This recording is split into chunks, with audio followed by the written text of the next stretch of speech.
Bueno, realmente en Cuba, desde que triunfó la revolución hasta la fecha, se ha operado una revolución dentro de otra revolución. Como dijo Fidel en el año 1966, cuando calificó el proceso de las mujeres en la revolución. Hoy en día las mujeres son el 46,6% de la fuerza laboral en el sector estatal civil. Las mujeres están en todos los sectores, en todas las áreas de la vida económica, política, cultural y social de nuestro país. Es decir, que a partir ya del principio de la década del 60, comenzó la irrupción de las mujeres en la fuerza laboral. Fue un trabajo que no fue fácil, porque hasta el triunfo de la revolución las mujeres estaban relegadas a la vida privada únicamente. Y realmente la Federación de Mujeres Cubanas, que comenzó a gestarse en el segundo semestre del año 59, pues tuvo que hacer una labor de persuasión, de convencimiento para incorporar a las mujeres, que no fue solo una labor con las mujeres, sino también una labor con los hombres, es decir, los esposos, los padres, los hermanos, que en aquella etapa no veían la necesidad de que sus esposas, sus hijas, sus compañeras iniciaran la vida laboral. Realmente en aquel momento, al triunfo de la revolución, en Cuba había un desempleo tremendo o un subempleo extraordinario. La revolución empezó a crear fuentes de trabajo, se comenzó a cambiar la estructura económica del país y los hombres accedieron a todo tipo de trabajo. Por lo tanto, no era muy usual que las mujeres fueran trabajadoras. Al triunfo de la revolución había unas 194.000 mujeres incorporadas a la fuerza laboral.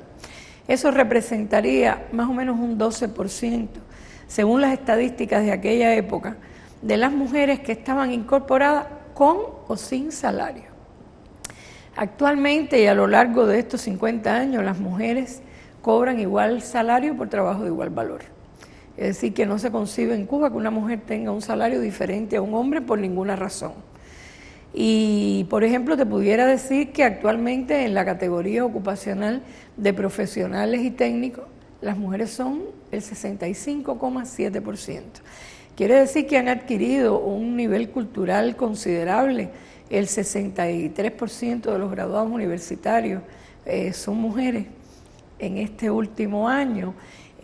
Hay una participación muy activa de las mujeres en toda la fuerza laboral, en realidad en todos los ámbitos de la vida del país. Ha ido creciendo la participación de las mujeres en profesiones no tradicionales.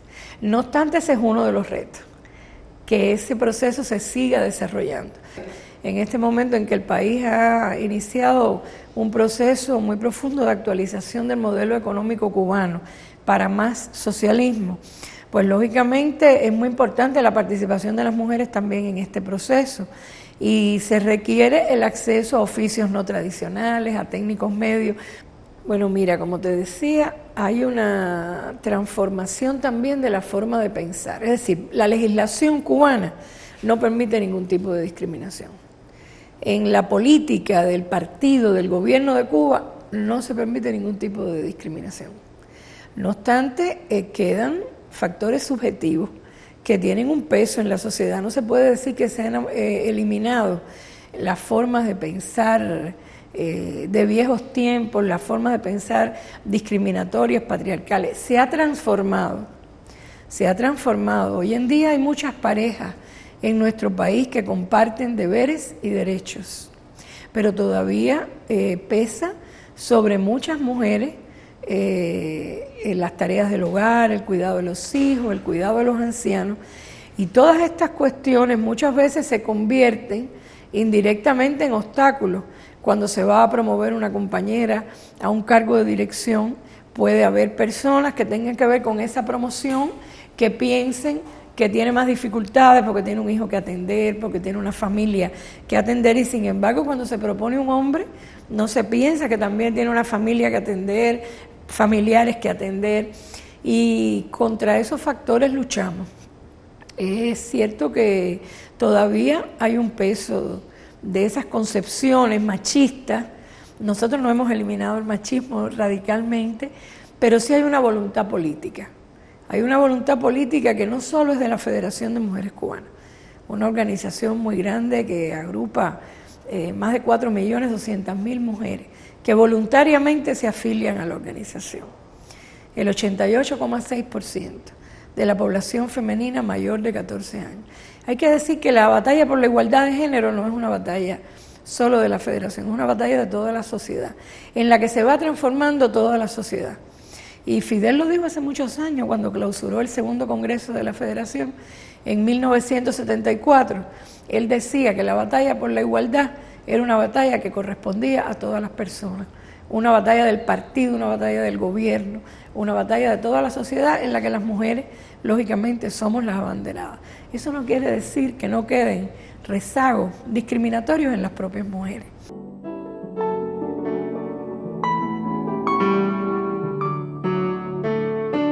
Desde el principio algunas mujeres se unieron a nosotros, iban en la tropa.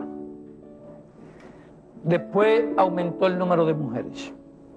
Algunas eran soldados, ya en los primeros combates dispararon.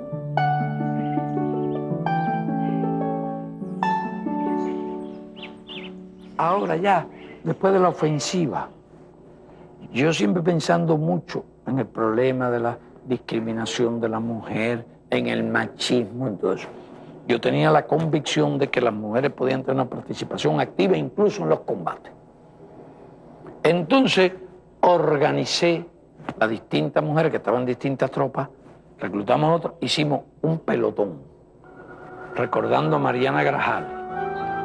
Claro, las mujeres cubanas hemos sido muy afortunadas, porque no basta solo el hecho de que exista una revolución para cambiar mentalidades y para transformar la situación de la mujer en la sociedad.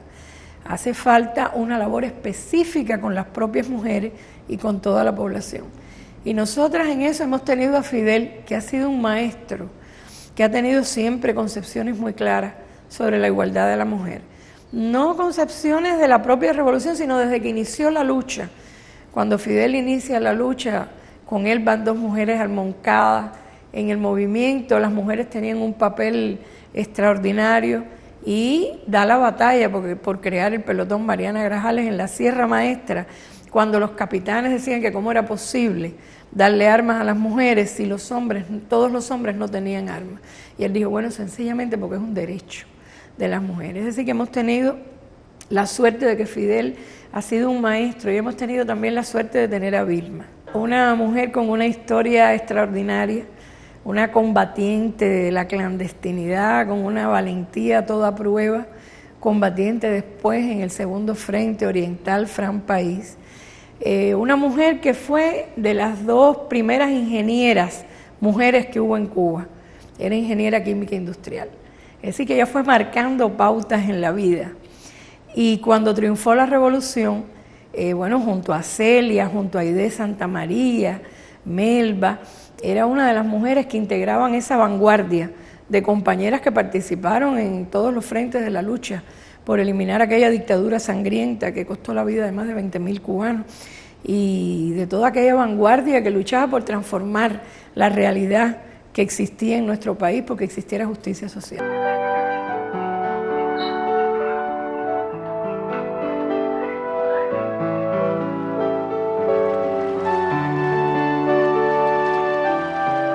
Mira, la violencia intrafamiliar en Cuba no tiene la misma magnitud que tiene en muchos otros países del mundo, donde ocurren todos estos fenómenos que tú mencionabas, como por ejemplo el feminicidio, y además una incidencia muy grande de acciones contra las mujeres, de delito contra las mujeres. Eso no quiere decir que no existan casos de violencia intrafamiliar en nuestro país, violencia física, psicológica, las diferentes manifestaciones de violencia que conocemos. Tendría que decirte en primer lugar que no es una tradición de la familia cubana ver con agrado la violencia. Es decir, en Cuba de siempre, no solamente de la etapa revolucionaria, el hombre que agrede a una mujer o que maltrata a niños, ancianos, no es bien visto por la sociedad. No es un mérito, es un demérito. Eso siempre ha sido así. Ahora, desde el triunfo de la revolución, en primer lugar, tienes que tener en cuenta que las mujeres cubanas tienen acceso al trabajo, es decir, son mujeres independientes económicamente en su gran mayoría.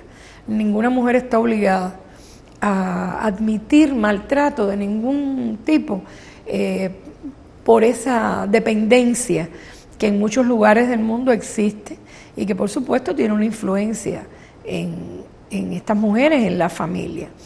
Pero por otra parte hay también un nivel educacional superior, aunque existe violencia en familias de alto nivel educacional, eso no es un obstáculo, pero existe un nivel educacional en la familia, existe la incidencia de muchos factores en la comunidad. Está la Federación de Mujeres Cubanas, están los comités, está el médico de la familia. Es decir, en Cuba hay una interacción muy grande entre las personas, una solidaridad muy grande entre los vecinos. Está esa cultura de que todos somos uno, de que tu problema tiene que ver con el mío.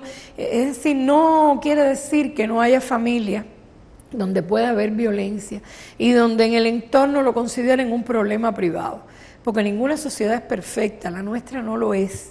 Lo que pasa es que trabajamos continuamente por eliminar estos problemas, por eliminar cualquier manifestación de estos males, que realmente son males sociales. Es una labor preventiva, una labor educativa. Por otra parte, nuestras leyes son muy rigurosas contra estas personas que ejercen estas acciones de violencia. Por ejemplo, la trata es una cosa infame. La trata es... Y cuando ocurre un caso con los menores, la legislación nuestra es muy rigurosa. Y realmente es decir, por eso te puedo decir, en Cuba no existe trata de mujeres. No puede existir, y si un día se descubre, pues sería tratado con todo el rigor de la ley y muy condenado por la sociedad. Ahora, en este tema de la violencia, sí me parece que es importante decirte también que la manifestación más brutal de violencia contra las mujeres cubanas es el bloqueo económico, comercial y financiero que ejerce el gobierno de los Estados Unidos contra nuestro país y que tiene un impacto en las mujeres cubanas. Es un bloqueo que cada vez se ha ido arreciando más, que existe con todo rigor en el momento actual y que trata de obstaculizar todos los sectores de nuestra sociedad, por ejemplo en la salud. Muchas veces cuántos niños sufren por la falta de una medicina, que la revolución hace todos los esfuerzos por conseguirla donde quiera, pero que sin embargo si es una medicina producida en los Estados Unidos o que tiene algún componente de los Estados Unidos, pues sencillamente no se nos vende. Así ocurrió cuando se introdujo el dengue hemorrágico en Cuba, que tuvimos que comprar a un costo altísimo los medicamentos que hicieron falta muy lejos de nuestro país, porque los norteamericanos no nos vendieron esos medicamentos. Y bueno, ese bloqueo que tiene que ver, ya te decía, con todos los sectores de la sociedad, es la manifestación de violencia mayor. Estamos. Puedes decir estamos. Puedes llamarme orquídea o madreselva, pero también mujer. Puedes decir estamos y estaremos, ya nuestros, para siempre.